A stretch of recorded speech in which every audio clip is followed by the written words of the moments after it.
Welcome to Get Involved Referee with me, Lindsay Heron, and Steve Conroy and Des Roach, as we look back at an eventful weekend in the Scottish Cup. Celtic winning through to face Inverness Calais Thistle, their famous nemesis from about 23 years ago.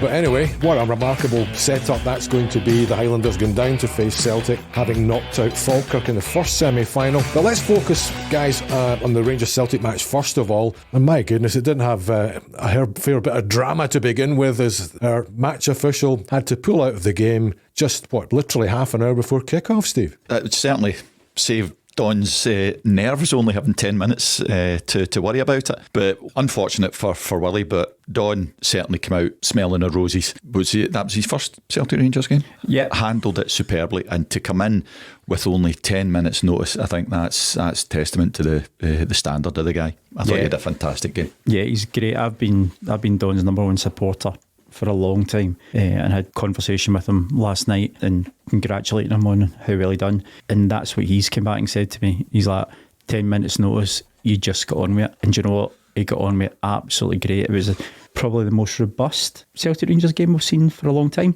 But that was down to the management of Don. Don allowed it. It was a competitive game. Nothing went too far. Absolutely fantastic. Brilliant debut for Don. Well, we're all concerned, that there might be fireworks with Willie in charge, because sometimes he's quick to reach for his pocket, isn't he?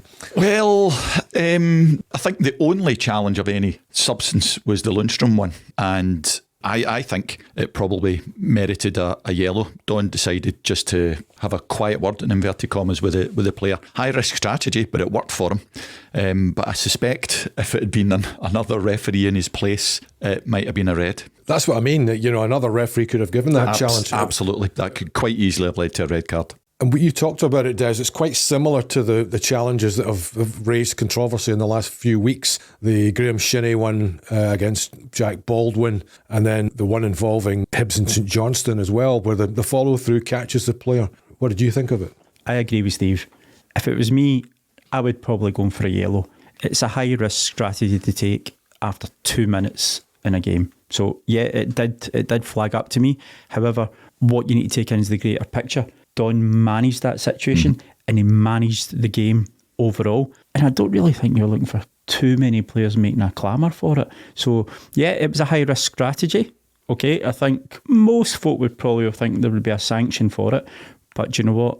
He got it right. He's managed the game thereafter. And I think the players then knew what the tempo was set at. I think that was the big thing. The players knew that, right, okay, we can go, we can have a tackle, we can go on it, and Don would be on top of it. Agreed. Yeah, it was James Jego, wasn't it, of Hibs, who was involved in the incident with St Johnstone, and he had his red card rescinded.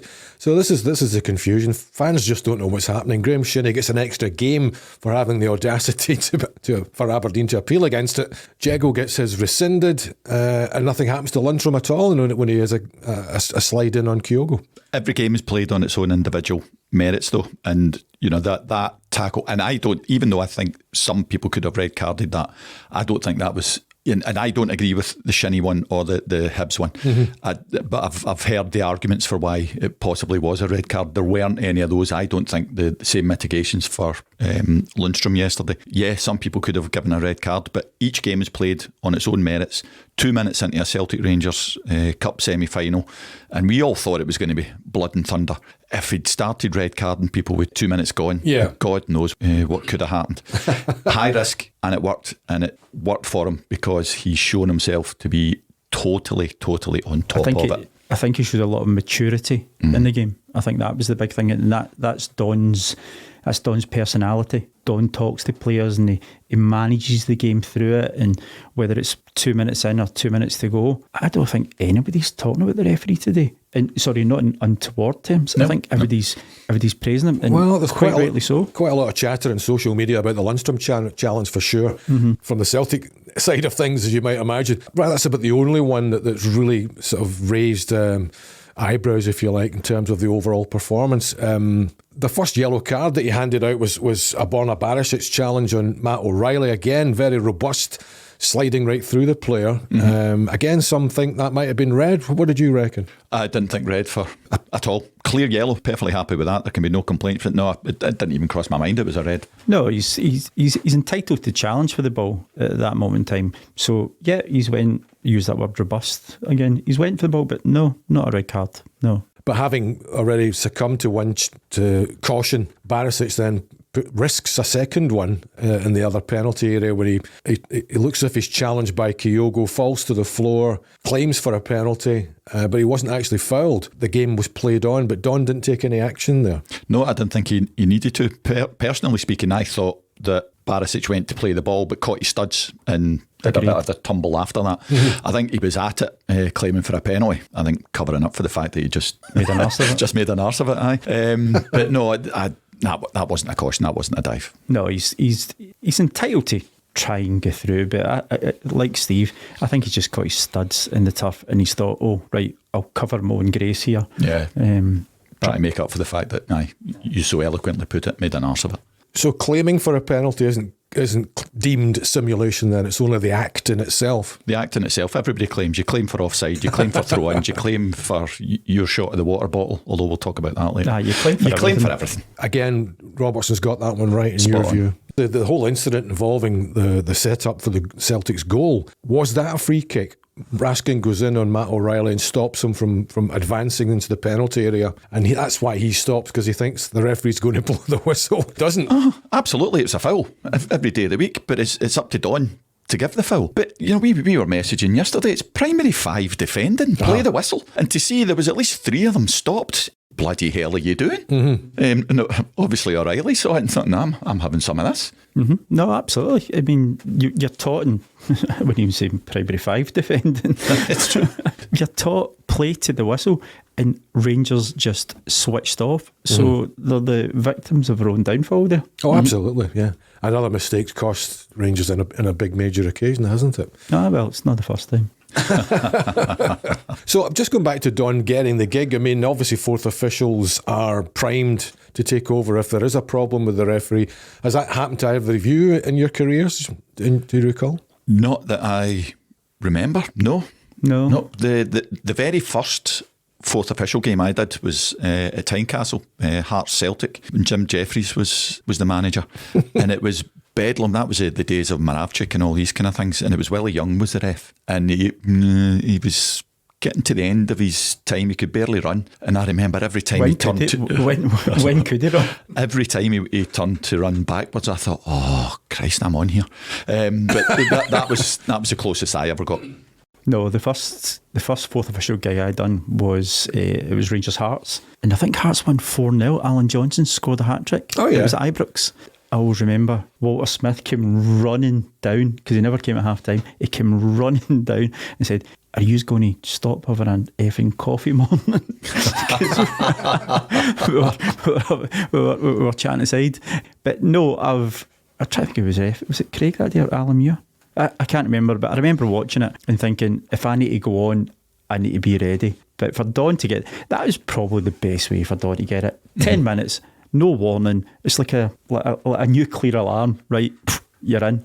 So, and he done fantastic. He was absolutely brilliant. So what does this mean for Don now in terms of advancement in his career? That was his first Old Firm match, for example, and he's shown he can handle it. Does that rocket him up the ratings, and the SFA powers that be will now say, well, tell you what, he's our man for the big games now?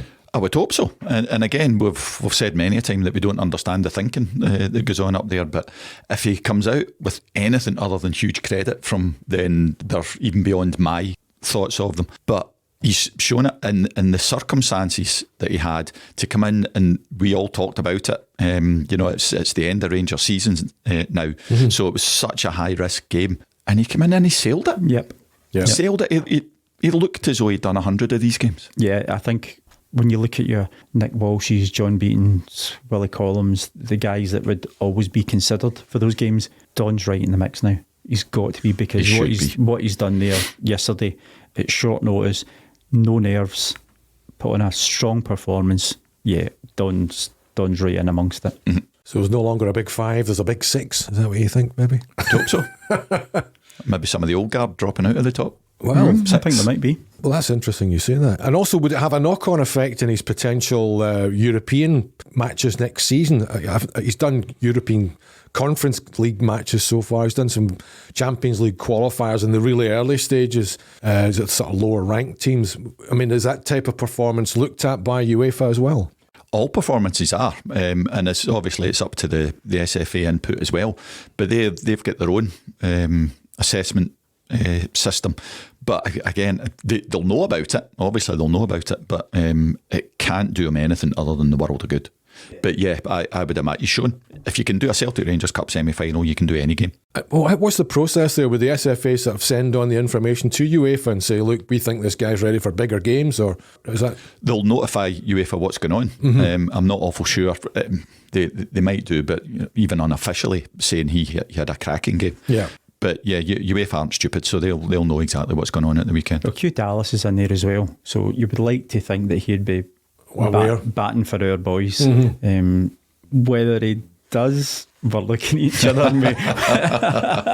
and we both know. But yeah, certainly wouldn't have done any harm, and I think he's deserving of higher level games. And then it's only up to him how he then gets on. But yeah, no, today's Don's day. Yeah. Aye, I mean, I think he's only 36, so he's got at least a good 10, 15 years in him at this level with a bit of luck. You would hope at least a decade of it. Yeah, absolutely. 36, he's only a boy. I remember he ran the line to me in the Junior Cup final. Well, he was in my training area in Glasgow, so when he first started as a boy, I mean, he was always about 12'5", but all those years ago started as a wee boy. No. The other semi-final, of course, it was almost inevitable that two teams that don't use VAR all season were going to be involved in a major decision, and it took only about 3 minutes for VAR to interfere or get involved rather in the Scottish Cup semi-final between Falkirk and Inverness. And again, it's a really contentious handball, Steve. I am at the point now where we've had these discussions. I don't know what handball is. Really, really don't know. That in my mind. And we all know the phrase, he's making yourself big, it's unnatural. He wasn't making himself big. There was nothing unnatural in that movement at all. His hands were together.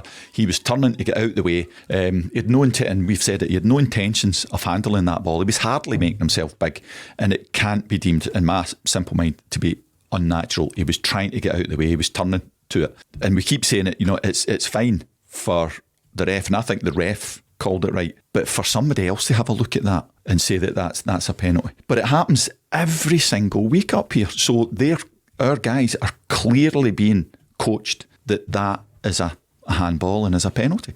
So much as people are screaming and shouting about it, don't blame the ref. They're doing what they're told. What we've always said, it's down to the education and the coaching. Never in a million years, never is that a penalty kick. The proximity, yep. The speed, the boy's turning his back. He's McCann, he couldn't do much about it, could he? What can he do? And how often have we said it? It's got to go down to the wording now of deliberate or unintentional. That was unintentional. Well, so why did Nick give it then? Because Nick Walsh went over to the monitor. No, he went over to the monitor. I agreed. Because VAR gave him but it. He didn't have to give it. He didn't have to, and I would have loved Nick to go across to that and just went, no. I would love Nick to have went across and said no. We're still saying that Nick is our best referee just now. Yep. So if the best is going to have a look at that and calling that as a penalty, the rest of the guys been told that that's a handball. No, it was never. It's ludicrous if that can be taken as a penalty. Absolutely ludicrous. I think it would have been, in as much as we applaud Nick and rate him so highly, I would love to have just went across and went, no, how can you get out the way of that? I mean, honestly, to me, belief. That beggars belief. And to me, the whole team's complicit within it and going, aye, okay, that's a handball. And you're like, never. They should just, and again, the silence is deafening. But by inference, that's what our guys have been, or how we are being told to interpret it. Come out and tell us. Because, again, there's been the Barassic one, there was another Rangers one, I can't remember. But it has to be one or the other. Come out and tell us if it touches your hand in the penalty area, it's a penalty. But even then, that just makes it a complete lottery. Yeah. I've got every bit a chance of blootering the ball in at hitting somebody's hand as Lionel Messi.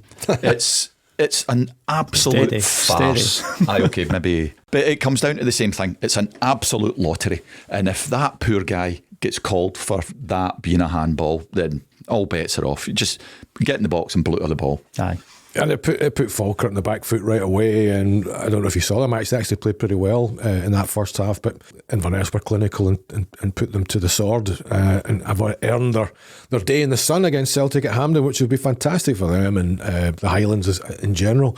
And they're also trying to get promotion through the playoffs, so it's a really exciting time for them. Good end to the season. I meant to touch on the Pyros actually at Hampden as well. I know it's not really a refereeing situation, but it certainly added to the stress for Don as he had to wait for the bloody smoke to clear before he could get going. Yeah, well, we're talking about 10 minutes, only 10 minutes, so you've got nothing to worry about. Standing there for what seemed an eternity waiting for that smoke to clear, that couldn't have Is that why Lundstram got away with the foul? Still too much smoke. That couldn't have been good for his nerves, but fair play to him, he kept composed. But who let off all that lot and not a puff of wind to get rid of that? What do you think about it? Because clearly it was obviously orchestrated by both sets of fans, because you could see it the way it worked out. Why are they being allowed in with these flares? God knows. That's higher than our station. Yeah, beyond our pay grade. Yeah. Or do you think it adds to the occasion? No. Nope. It causes things like that, and only for the grace of God, if you're so inclined, do people not get injured. I think someone was burned a recent match. It was their hand, wasn't it? Holding a flare. Yeah, that was at the end of last season when one reportedly went off in his hand. That's right. It's madness. So we just let it go on until somebody does get hurt. I don't look at, in those kind of situations with the Pyros, I don't look at it as a referee, I look at it as a parent. And I'm going, if my son is sitting next to me, then I'm holding him and I'm grabbing him in, because you're like that. What's next? Is there somebody going to throw something? I don't get it. I really don't. And I know they like to think it's going to be part of the atmosphere or the ambience, but I'm not a big fan of it. I've got to admit. Not for me. And there weren't too many nasty flashpoints in the game, but there was a bit of petulance from Todd Cantwell, where he wouldn't allow Rio Hatate to get a bottle of water from the Rangers kit man's bag. Utterly pathetic. Seriously, to pick the bag up and throw it away. What was he thinking? I don't know. Is he trying to show the Rangers fans that he doesn't like Celtic or something? Aye, ready and all that sort of stuff. And then God love him, he's taking so many pelters. Morelos, it was Hatate, wasn't it? Mm-hmm. Just motioned to Morelos, can I get a wee drink of your water? And it was along the lines of, well, of course you can. That was the most petulant thing I think I've ever seen. Mm-hmm. Yeah, because I'm going to give you a sip of water, because that's going to make you not score another goal. And come on, man, what age are you? Utterly pathetic. Pathetic, absolutely pathetic. But it was obviously noticed, because in lots of the breaks later on, there was people of both persuasions just drinking the same bottles. So obviously it had not gone unnoticed.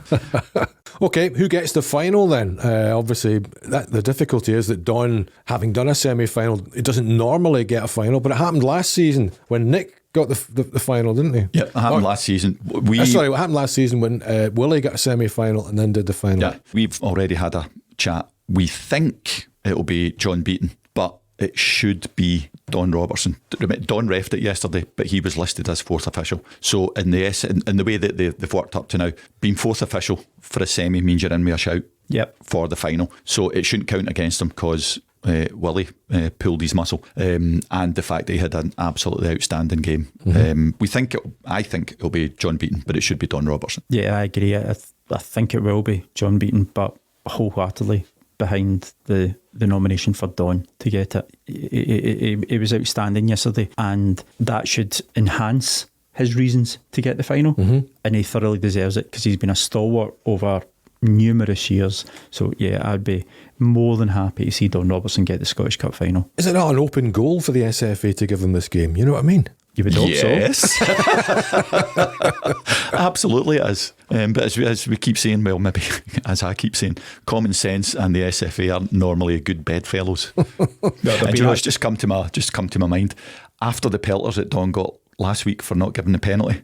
I'm so pleased that he put in that performance this weekend. Oh no, absolutely. And as we say, we're talking about SFA and bedfellows. They've been silent again, haven't they? They've been absolutely silent. It's ridiculous. It's quite astonishing. You think they would come out when a good news story like this comes out. That's your promotion. That's you go out there and you publicise it. Well done, Don. We're glad he stepped into the breach. That's an open goal for them. Yeah.